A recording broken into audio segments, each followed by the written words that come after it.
ચૈતર વસાવાને જેલમાં રાખવાનું કામ ભાજપે નહીં પરંતુ આમ આદમી પાર્ટીએ કર્યું છે। આ શબ્દ છે સાંસદ મનસુખ વસાવાના। ચૈતર વસાવાને લઈને તેમણે સુસ્ફોટક નિવેદન આપ્યું છે, તેની વાત કરીશું આ વિડીયોમાં। વૈષ્ણવજન તો તેને કહીએ જે પીડ પરાઈ જાનાને રે। નમસ્કાર, નવજીવન ન્યૂઝમાં આપનું સ્વાગત છે। હું છું જયંત દાફડા।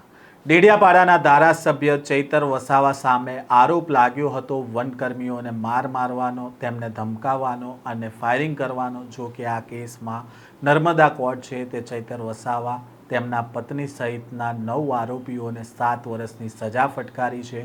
જે પ્રકારે ડેડિયાપાડાના ધારાસભ્ય ઉપર જે કાર્યવાહી થઈ રહી છે તેને લઈને આમ આદમી પાર્ટીના નેતાઓ છે તે ભાજપ ઉપર પ્રહાર કરી રહ્યા છે અને આમાં દોષનો ટોપલો ભાજપ ઉપર તેઓ ફોડી રહ્યા છે અને કહી રહ્યા છે કે જે પ્રકારે ચૈતર વસાવા આદિવાસીઓના મુદ્દે જે લડત ચલાવી રહ્યા હતા તેને લઈને કિન્નાખોરી રાખીને તેમને જેલમાં મોકલવાનું અને તેમનું ધારાસભ્ય પદ છીનવી લેવા માટેનું કાવતરું છે તે ભાજપે કર્યું છે। આ પ્રકારના નિવેદનો છે તે ગોપાલ ઇટાલિયા, ઈશુદાન ગઢવી સહિતના આમ આદમી પાર્ટીના નેતા આપી ચૂક્યા છે। તો બીજી બાજુ જે પ્રકારે આમ આદમી પાર્ટીના નેતાઓ ભાજપ ઉપર પ્રહાર કરી રહ્યા છે તેને લઈને હવે વળતો પ્રહાર કર્યો છે સાંસદ મનસુખ વસાવાએ। પહેલા તો શું કહી રહ્યા છે સાંસદ મનસુખ વસાવા, તેમને સાંભળો।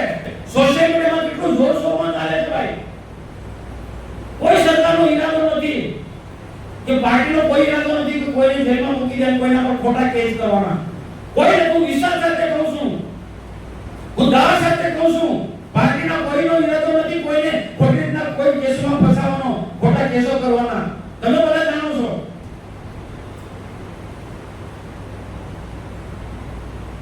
કોઈ સાથે જે ઘટના ઘટી હોય ને એ ઘટના પછી ફરિયાદ આપે તો પોલીસે તો ફરિયાદ કરવી પડે ને ફરિયાદ પછી કોર્ટમાં ચાલે તો જજ તો તે ફરિયાદના આધારે એ જજમેન્ટ આપે ને। મેં પણ કીધું છે કે આ ચૈતરભાઈ માટે આટલા ટાઈમથી બધા કેસો ચાલતા હતા, 19 જેટલા કેસ કોર્ટમાં પેન્ડિંગ કે છે। તો ગોપાલ ઇટાલિયા બધા ઊંઘી ગયા હતા। હમણાં 8 વકીલો ગુજરાતના 2 વકીલો દિલ્હીના વકીલો લાવે છે તો એ પહેલા ચાલતા હતા તે વખતે લાવવા હતા ને। મને દુઃખ છે કે 15-16 વર્ષની દીકરીને આજે પેલી બેન જેલમાં લઈને જાય। આપણે દુઃખ થાય, આપણે દુઃખ થાય। બીજી બધી બહેનો 3-4 બહેનો આજે જેલમાં જાય એ આપણે દુઃખ થાય છે।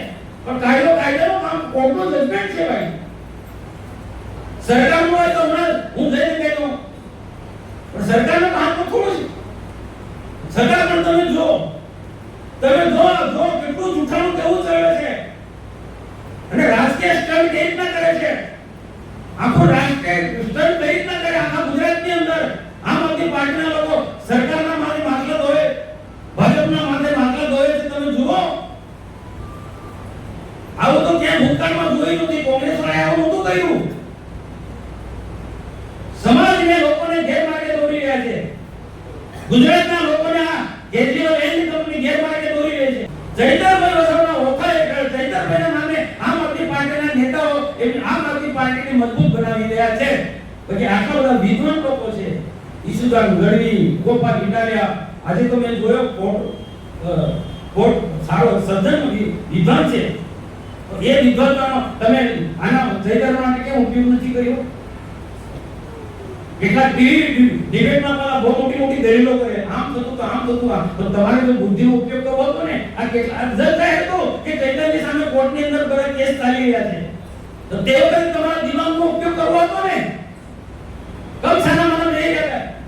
મને તો એવું છે કે આ લોકો ચૈતન્ય ફસાવે છે। ચૈતન્ય જેલમાં છે એટલે આખા ગુજરાતમાં આવું આંદોલન કરાવો ચૈતન્યના નામે, એને જેલમાં આ લોકો જલસા કરી બાદ આમ આદમી પાર્ટીના નેતાઓ જલસા કરીને મારે રેલી કાઢે, આ કરે શું લોકોને ગેરમાર્ગે દોરા નીકળી પડ્યા છે। આને કાઉન્ટર કરવું પડશે આપણે લોકોએ। આપણે વિચારધારાને કરેલા લોકો જે છે આ ને તો ખોટા લોકો શું છે પેલા ઘૂસી જશે તો સજ્જન લોકોને આવનાર દિવસો તકલીફ થવાની છે, સારા માણસોને તકલીફ થવાની છે ને। એક પણ કેસમાં ભાજપ કે સરકારે ઈરાદાપૂર્વક ખોટી ફરિયાદ કરી મને કોઈ પ્રૂફ કરાવે તો હું સંસદ મંત્રીમાંથી રાજીનામું આપી દઉં, જાહેર જીવન છોડ દઉં. આ ખોટી વાતો કરનારા લોકો મારે ચેલેન્જ છે. ભાજપે કે સરકારે કોઈ ખોટી ફરિયાદ કરાવી હોય ચૈતરના વિરુદ્ધમાં, હા અમે ચોક્કસ પેલું કહીએ ન્યાયનો પ્રશ્ન કે 15 દિવસના છોકરાને લઈને જેલમાં જાય એ દુઃખ થાય એમને બી થાય, ભાઈ એ સરકારે તો કોર્ટનો વિષય છે. તો તમે દલીલ કરી હતી ને નિર્દોષ લોકોએ, આ બેનની મુક્તિ આપો, નાના છોકરું છે એને, આ મહિલાને મુક્તિ આપો એવી વાત કરી ને વિધાન વગર ગોપાલ ઇટાલિયા જેવો વિધાન વગર એને ખબર નહોતી, જજમેન્ટ આવ્યા પછી ખબર પડી. આ લોકોને ઠગવાવાળા લોકો છે, જુઠ્ઠું બોલવાનું, જોર જોરથી બોલવું, ને સજ્જન લોકો આપણા ઘરે બેસી રહેશે.